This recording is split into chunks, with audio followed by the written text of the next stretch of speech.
40대 이후 여성의 이유 없는 통증. 40대가 되면서 이유 없이 여기저기 아프고 병원을 다녀와도 답답함을 느끼고 계시진 않나요? 혹시 병원이 실력이 없나? 하는 생각도 드셨을 수 있을 텐데요. 그런데 어쩌면 그 원인이 나 자신에게 있었을 수도 있다는 사실 한 번쯤 생각해 보셔야 합니다. 특히 평소 규칙적인 식습관이 잘 지켜지지 않거나 잘 지킨다고 해도 영양의 불균형이 가장 큰 원인일 수 있어요. 특히 우리 몸의 필수적인 영양소 중 하나인 칼슘이 부족할 경우 무려 157가지의 질병이 생길 수도 있다고 하죠.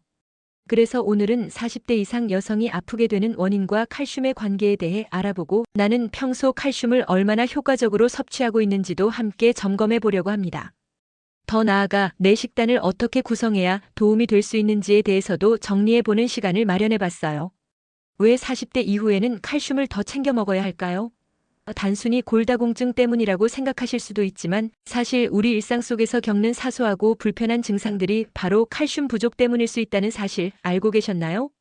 오늘은 당장 눈에 보이지 않아 놓치기 쉬운 칼슘 부족 신호 5가지를 함께 알아보고 왜 칼슘이 필수인지 제대로 알려드릴게요. 첫째, 갱년기 몸살처럼 느껴지는 근육통. 혹시 아침에 일어날 때마다 온몸이 쑤시고 뻐근한 느낌 드시나요?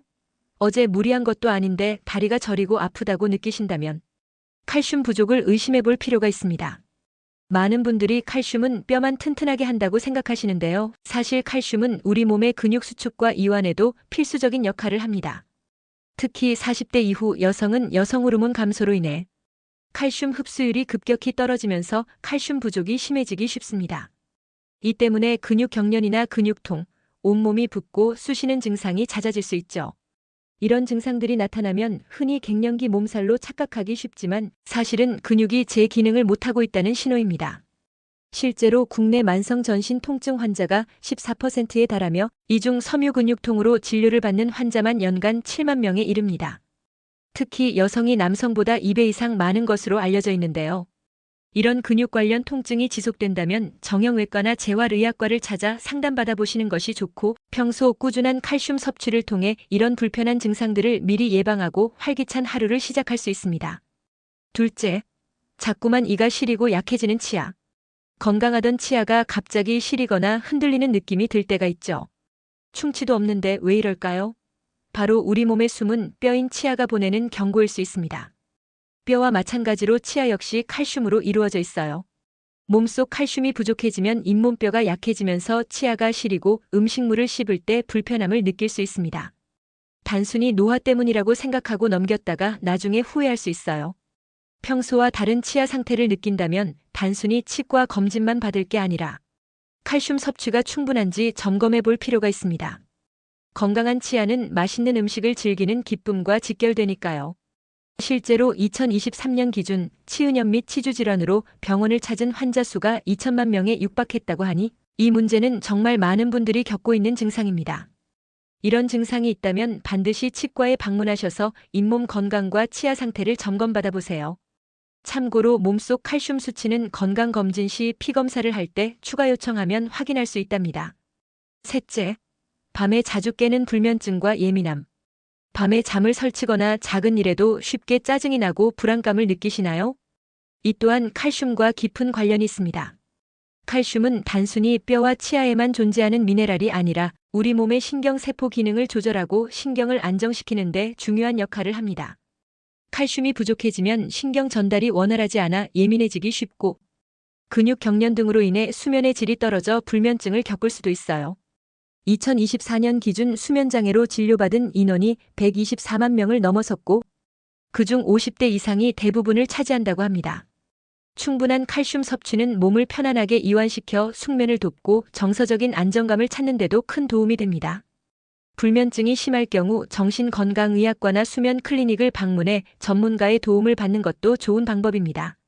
넷째, 피부 탄력 저하와 건조함. 아무리 좋은 화장품을 발라도 피부가 푸석하고 건조하게 느껴진다면 피부 속 근본적인 원인을 살펴봐야 하는데요. 대부분의 분들이 피부 탄력과 건강은 콜라겐이나 수분만으로 결정된다고 생각하는데요. 칼슘은 피부 세포의 생성과 재생에도 관여하며 피부 장벽을 튼튼하게 유지하는 데 도움을 줍니다. 칼슘이 부족해지면 피부가 푸석해지고 건조해지며 탄력을 잃어 주름이 더 잘 생길 수 있어요. 겉으로 드러나는 피부 건강도 결국 몸속 칼슘과 깊은 관련이 있는 셈입니다.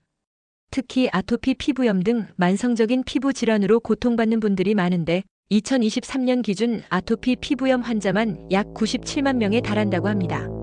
속부터 탄탄한 피부를 원하신다면 칼슘 섭취를 빼놓지 마세요. 피부 증상이 심하거나 아토피 등 피부 질환을 겪고 있다면 피부과 전문의와 상담하는 것이 가장 정확합니다. 다섯째, 손발톱이 쉽게 부러지고 갈라짐. 네일아트를 자주 하지 않았는데도 손발톱이 평소보다 얇아지고 잘 부러지거나 갈라지는 경험 해보신 적 있나요? 손발톱은 단단한 케라틴 단백질로 구성되어 있지만 칼슘과 같은 무기질의 영향을 크게 받습니다. 몸속 칼슘이 부족해지면 손발톱이 약해져서 쉽게 손상될 수 있는데요. 단순히 영양제 하나로 해결될 문제가 아니라 우리 몸에 칼슘이 부족하다는 명확한 신호죠. 실제로 손발톱 질환으로 병원을 찾는 환자 수가 연간 120만 명을 넘어서고 그중 손발톱 무좀과 같은 질환이 가장 흔한데요. 튼튼하고 윤기 있는 손발톱을 유지하고 싶다면 칼슘 섭취에 더 신경 써주세요. 이런 증상들은 내과나 가정의학과에서 영양 상태를 점검받아 보는 것도 좋은 방법입니다. 이제부터라도 칼슘 섭취는 보다 효율적으로 관리해 보세요. 칼슘이 뼈에 좋다는 사실은 누구나 알지만 칼슘을 아무리 열심히 챙겨 먹어도 뼈가 약해진다는 느낌을 받으신 적 있나요? 사실 칼슘은 우리 몸에 잘 흡수되지 않는 영양소예요. 칼슘의 흡수율이 낮은 이유. 우리가 평소에 먹는 음식들이 칼슘의 흡수율을 더 떨어뜨리기도 한다는 사실. 알고 계셨나요? 칼슘이 잘 흡수되기 위해선 인과 나트륨 성분이 칼슘보다 적은 음식을 먹어야 더 효과를 볼 수 있어요. 예를 들면 칼슘의 왕이라고 하는 멸치볶음의 경우. 칼슘도 많지만 흡수를 방해하는 인, 배출시키는 나트륨이 더 많이 들어있는 걸 볼 수 있어요. 이렇게 섭취하게 되면 칼슘보다 인, 나트륨으로 인해 칼슘 섭취는 제한받을 수밖에 없어요. 그리고 멸치볶음뿐만 아니라 대부분의 한국 식단은 칼슘보다 인, 나트륨이 많이 든 음식이 훨씬 많다는 것도 꼭 기억하셔야 해요. 그래서 이제부터는 칼슘 흡수율을 높이는 방법과 우리가 놓치고 있는 방해 요인들을 짚어가며 하루 권장량인 700mg를 꽉 채우는 한국식 식단을 알려드릴게요. 바쁜 아침 이 영상 보면서 재료를 바로 확인하고 장을 보세요. 칼슘 흡수율 높여줄 든든하게 시작하는 아침. 아침 식사는 하루의 시작을 알리는 중요한 시간이죠. 든든함은 물론 뼈 건강까지 챙길 수 있는 아침 식단을 소개합니다. 아침 식단 재료. 두부는 부침용 1인분 기준 밥물을 준비해 주세요. 시금치 50지 된장국에 넣을 양으로 살짝 데쳐서 준비해 주시면 좋습니다. 된장, 간장, 쪽파, 양파, 버섯 등 양념 재료로 활용해 주세요. 두부는 밭에서 나는 소고기라고 불릴 만큼 단백질이 풍부하고 칼슘도 엄청나게 들어있어요. 두부 반모만 먹어도 무려 약 290mg의 칼슘을 섭취할 수 있답니다. 여기서 중요한 팁 하나. 두부를 부쳐서 간장에 찍어 드시는 분들이 많은데 간장에 들어있는 나트륨은 칼슘의 흡수를 방해하는 주범이에요. 나트륨을 많이 섭취할수록 소변으로 칼슘이 빠져나가기 때문이죠. 간장은 티스푼 하나 정도만 넣고 양파나 버섯, 쪽파 등을 잘게 썰어 넣은 건강한 양념장을 만들어 드시면 훨씬 더 좋겠죠? 그리고 따뜻한 시금치 된장국도 빠질 수 없죠. 시금치에는 칼슘 흡수를 방해하는 옥살산이라는 성분이 있어서 오해를 많이 받는데요. 걱정 마세요. 시금치를 살짝 데치기만 해도 옥살산 함량이 줄어든답니다. 시금치 50지으로 약 60mg의 칼슘을 먹을 수 있어요. 된장국 역시 나트륨이 많으니 국물보다는 건더기를 위주로 드시는 게 좋다는 점 꼭 기억해 주세요. 해시태그 활기찬 오후 칼슘과 인의 균형 맞추기. 바쁜 점심시간 칼슘까지 챙기기 어렵다고 생각하시죠? 하지만 우리에게 익숙한 밑반찬만으로도 충분히 가능해요. 추천 점심 메뉴는 바로 브로콜리 잎 볶음과 꼬시래기 무침입니다. 브로콜리 잎은 구하긴 쉽진 않지만 백지당 무려 1716mg의 칼슘이 들어있는 칼슘왕인데요. 토스카노라고 불리는 잎 브로콜리보다는 브로콜리에 붙어있는 잎이 훨씬 칼슘이 많아요.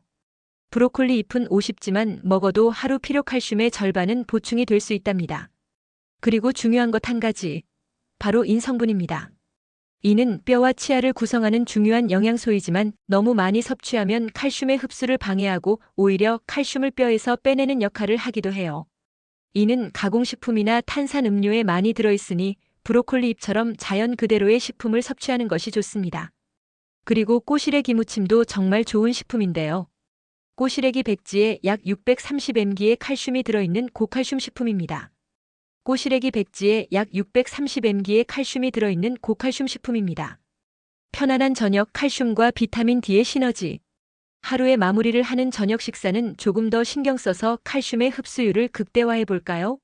저녁 식단은 멸치 육수, 된장찌개와 케일쌈 그리고 표고버섯 볶음입니다.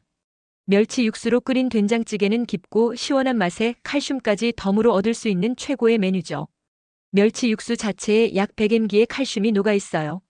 그리고 쌈 채소로 케일을 적극 추천드리는데요. 케일은 칼슘 함량이 매우 높아 케일 50지에는 약 100mg의 칼슘이 들어있어요. 마지막으로 오늘의 가장 중요한 포인트. 표고버섯 볶음을 곁들여 보세요. 표고버섯에는 칼슘 흡수를 돕는 필수 영양소인 비타민 D가 풍부하게 들어있어요. 아무리 칼슘을 많이 먹어도 비타민 D가 부족하면 흡수율이 현저히 떨어지거든요. 그래서 낮 시간에 햇빛을 쬐어주거나 비타민 D가 많이 든 음식을 함께 먹어야 비로소 환상의 궁합이 되는 거죠. 오늘 내용을 간단히 3가지로 정리해 볼게요. 첫째, 나트륨과 인 섭취 줄이기. 둘째, 비타민 D와 함께 섭취. 셋째, 꾸준한 운동. 첫째, 나트륨과 인의 섭취를 줄이세요. 나트륨과 인을 과다 섭취하면 소변으로 칼슘이 함께 배출되거나 칼슘의 흡수를 방해하게 됩니다. 가공식품, 탄산음료, 짠 국물 요리를 줄이려고 노력하는 것만으로도 뼈 건강에 큰 도움이 됩니다. 둘째, 비타민 D와 함께 섭취하세요. 비타민 D는 칼슘 흡수에 필수적인 영양소입니다. 등푸른 생선 외에도 달걀, 노른자, 버섯 등에도 비타민 D가 많아요. 그리고 비타민 D를 가장 쉽게 얻는 방법은 바로 햇볕이에요. 하루에 20분 정도만 햇볕을 쬐도 우리 몸이 스스로 비타민 D를 합성하니까 점심 식사 후에 가볍게 산책하는 습관을 들이는 것도 아주 좋겠죠? 셋째, 꾸준한 운동은 필수입니다. 뼈는 움직일수록 강해집니다. 가벼운 걷기나 스트레칭, 계단 오르기 같은 꾸준한 운동은 뼈에 적당한 자극을 주어 칼슘이 뼈에 더 잘 정착하도록 도와줍니다. 근육통, 전신 통증, 시린 치아, 불면증 같은 증상들이 사실은 우리 몸이 보내는 칼슘 부족 신호일 수 있습니다. 40대 이후 여성에게 칼슘은 이제 선택이 아닌 필수입니다. 오늘부터 알려드린 식단과 생활 습관을 꾸준히 실천해 보세요. 이런 불편함들을 충분히 예방하고 개선할 수 있습니다. 혹시 내가 먹는 식단의 칼슘 함량이 궁금하신 분은 댓글 남겨주시면 관련 자료 공유 드릴게요. 도움 드릴 수 있게 정성을 다해 만들어 봤는데 저의 마음이 느껴지시는 분들은 구독과 좋아요, 알림 설정도 부탁드려요. 여러분의 건강한 아름다움을 위해 다음에도 더 유익한 정보로 찾아오겠습니다.